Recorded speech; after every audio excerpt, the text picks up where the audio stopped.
Recently, I got a request from my screenwriting friend Gretchen to talk about the use of sound in a film. I don't normally do requests, but I also had the chance to screen Good Boy, and I thought, well, this is perfect. Good Boy is a horror film told from the perspective of Indy, a dog, and relies heavily on sound. So for Gretchen, let's talk about Good Boy. Hey, I'm Mike. I studied film, I work in TV, and I love movies. For today's review, I thought I'd phone a friend.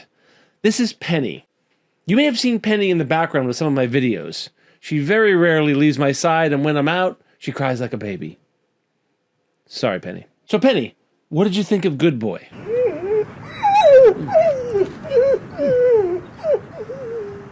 I'd say she liked it. No, I don't think you'll get to meet Indy. His autograph? I mean, I don't know. We'll see what we can do. Maybe some of the people out there can help. All right, Penny, you can go back to sleep. For my humans out there, Good Boy is a tight 73-minute movie and follows Indy and his owner, Todd. Todd takes Indy to his grandfather's abandoned house in the woods to either complete chemotherapy or wait for the cancer or whatever illness is plaguing him to take over. We're never really told, and frankly, it doesn't matter. Todd is sick, and he retreats to a haunted house to die in peace. Like I said, the entire film is told from Indy, the dog's perspective. Strange noises from the basement, shadows moving through dark hallways, and of course, the dreaded doghouse. In what is probably the scariest moment for Indy, he's chained outside in the rain to a small doghouse. Of course, what's the worst thing in the world for Indy? His human is inside fighting some unknown monster, and he's chained outside, unable to help. Sometimes I feel like a sommelier recommending wine pairings when I talk about movies. Good Boy will pair nicely in a Halloween party double feature, but I will warn you, without a ton of dialogue, your party guests will have to pay rapt attention to what's happening on screen, otherwise they'll miss stuff. So let's talk about the sound. There is a striking lack of nat sound in the movie. What I mean is, none of the human characters are seen speaking on camera. I'm willing to bet everything, and I mean every sound we hear, was created in post. At times, it plays like a radio drama, and I don't mean that as a negative, it's quite good. If I had to guess, they shot the entire film MOS, short for the German phrase, without sound, which means, well, without sound.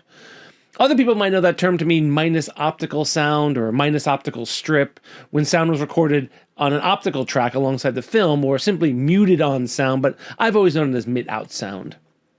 Filmmakers will shoot MOS when they know the audio they would be capturing won't be used, like when shooting close-ups of inanimate objects or landscapes. Good Boy is entirely made up of MOS shots. It is all eerie noises, Foley work, and a haunting score. But it makes sense. Dogs have far better hearing than we do, so if we're seeing the film play out as Indy is experiencing it, we naturally should hear the way Indy is experiencing it. I'm thinking especially when Todd is on the phone. As an audience, we need to hear the other side of the conversation. It's just some of the very little exposition we get, but because of the way the story is told, we really need it. Normal human ears wouldn't be able to pick up both speakers of the call. There's a scene where we're inside the car with Indy, and Todd is on the phone with his sister outside the car. And we can hear both voices, because of course Indy can hear both voices. His hearing's that good. I can't tell you how many times Penny has jumped up because she's heard something that is imperceptible to me, like the opening of the cookie jar. Indy runs the full gamut of emotions any lead actor would. He's scared, inquisitive, and brave when he needs to be. If there were an Oscar for dogs, Indy would get it. Good Boy is the directorial debut of Ben Leonberg, who wrote the script with Alex Cannon. Indy is Ben's dog in real life, and I read it took over 400 days to shoot Good Boy. That's a lot of shoot days for such a short film. For reference, Coppola spent 238 days shooting Apocalypse Now, and that was considered a very, very long shoot that was plagued with tons of problems. I knew this information going into Good Boy and began wondering if they meticulously planned each shot out and then did a million takes to get it just right, or did they just spray and pray, as we like to say. We used to say hose it down, which means the same. Shoot a ton of coverage and find the edit in post. It's not a great way to film, but it's the truth. I'm going to give them the benefit of the doubt and say they planned it out because it is so beautifully shot.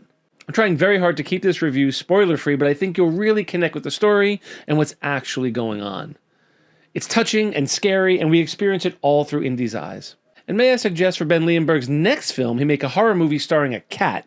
It'll take twice as many days to film, and the runtime will be about 5 minutes. The cat's owner will get killed and they won't give a shit. Anyway, I'd love to read your thoughts on Good Boy in the comments below. I want to thank Pixel Scene Media for hooking me up with the screener. As always, film is about community. I'm Mike, and I love movies.